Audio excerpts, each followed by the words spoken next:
Hey guys, today I get to fully be in the studio all day. I got a 9 to 5 in the studio today.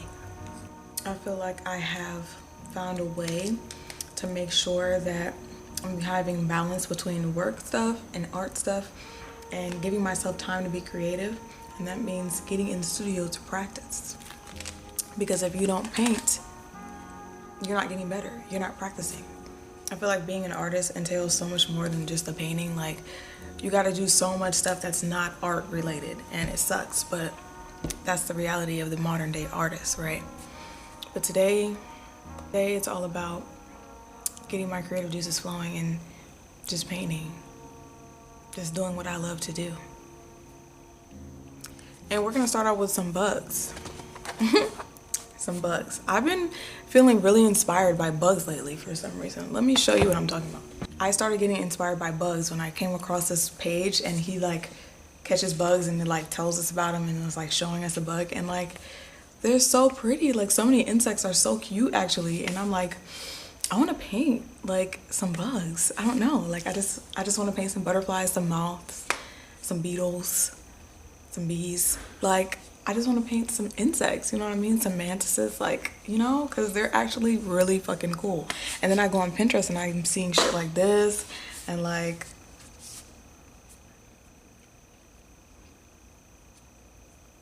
I get inspired by so many different things. Like, literally, I get inspired by stuff like seashells, like shapes of jewelry.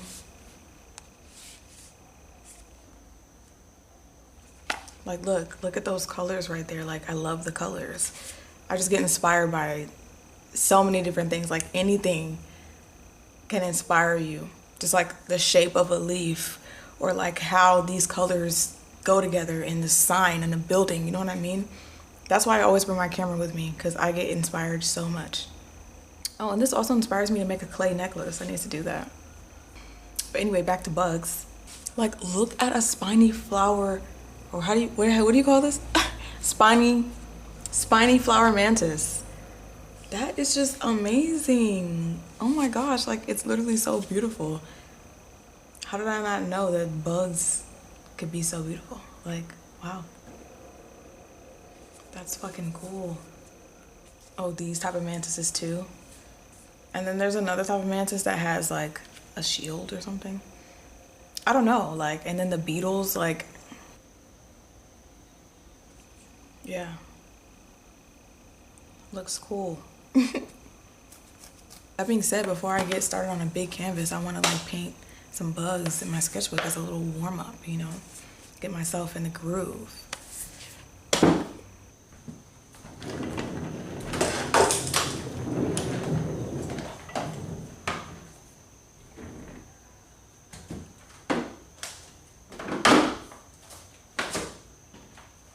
It's gonna be my first time like actually sketching something out before I paint it. Like, I don't usually do that. I'm an abstract artist, so I just be going in and then just letting my intuition guide me the rest of the way. But I kind of want to sketch this beetle out, so like, I'm gonna do that, but I'm a little bit scared.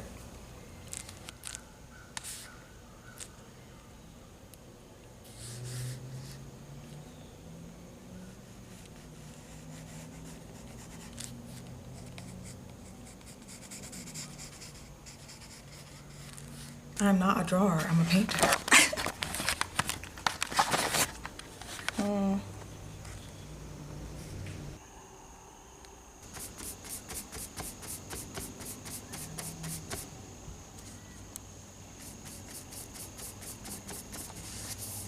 I think the next time that I want to like paint some bugs, I'm just gonna go in with my markers and start blocking colors, or like with my paint, because I don't like to draw. I'm a painter, but I don't really like drawing. Like, I'm good at it. Like, I could draw something, but I don't really like to do it. I prefer to paint. I don't know. It's like all of the flat lines just seem so redundant, and it's just tedious, and I don't know. I just prefer to paint, and now I'm getting uninterested in this, so I'm not gonna force myself to keep going. I'm just gonna stop.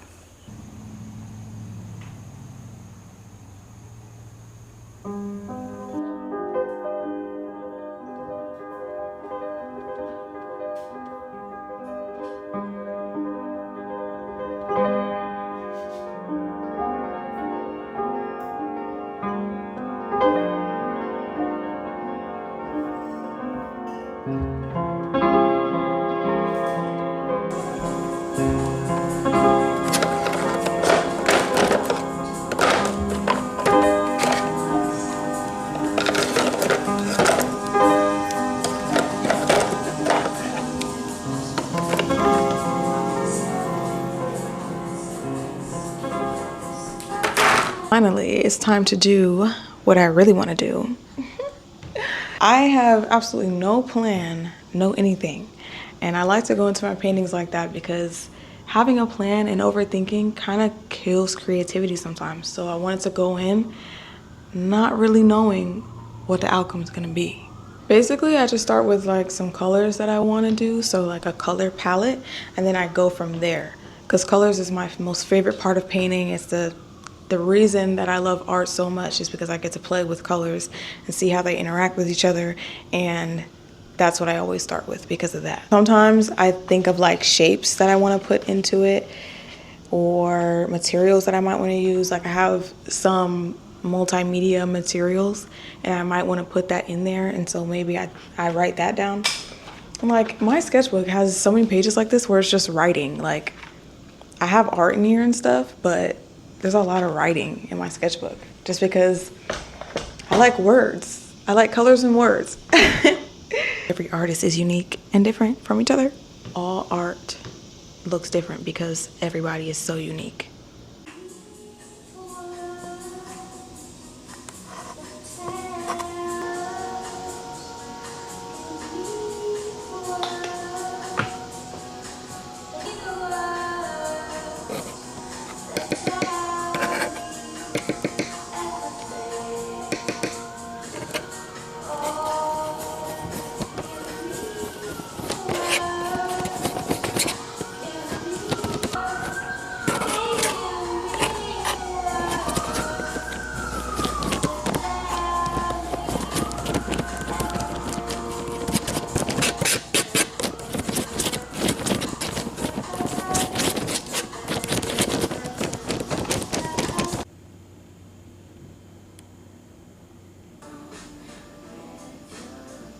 I need to clean my brushes, but we're gonna start anyways because I don't feel like doing that right now.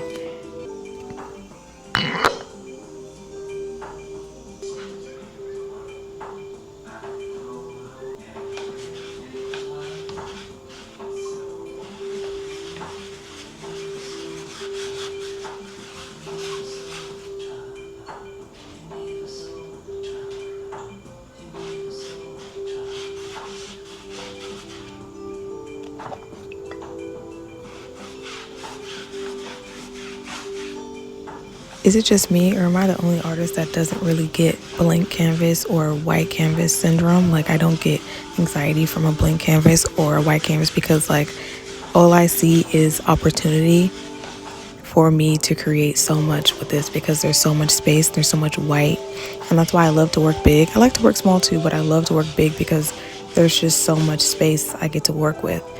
And when the canvas isn't white anymore, there's still space for more and more and more layers. I don't know, that's just how I think. I never get anxiety or nervous because the canvas is blank. I just go in, because the canvas being blank, you don't need to have anxiety about a blank canvas because you're going in with a plan or no plan and you're on your first layers and it can always be covered up. There's so much space that it's like there's so much room for improvement. That's how I see it. There's room for improvement. So don't be afraid of making a mistake. When you overthink, that's when you get blank canvas syndrome. That's what I feel like. But then sometimes you could just be like, it's just intimidating, which I do understand. I just don't struggle with that. And I think that that's because of my perspective on it.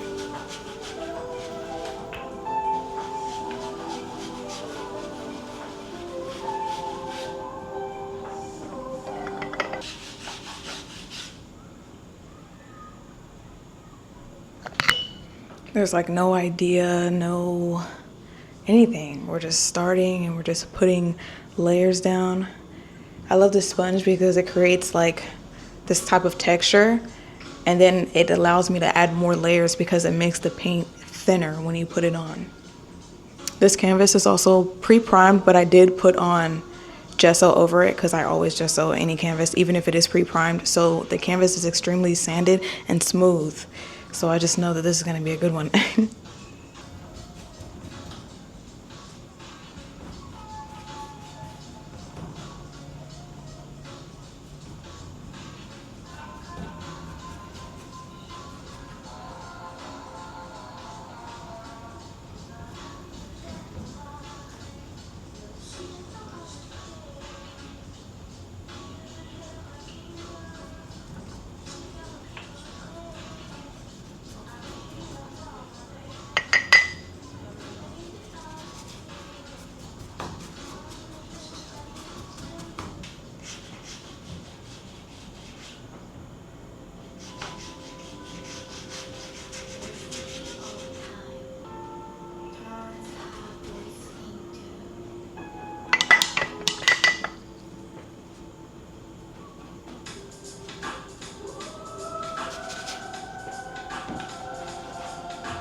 Okay.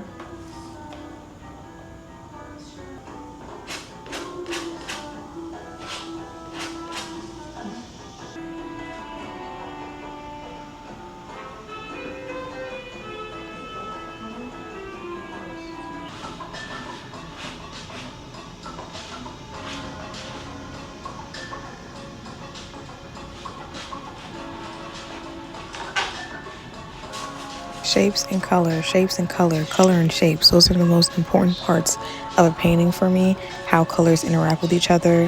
How do they kiss?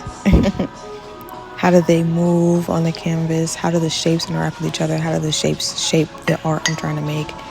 It's just all in the relationship of the shapes and colors for me. And because the foundations are so simple, just shapes and colors, they can be layered and layered and layered and layered to create something beautiful that I can use to create depth.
At this point, I am completely running on fumes and it is my lunchtime, but I cannot stop yet.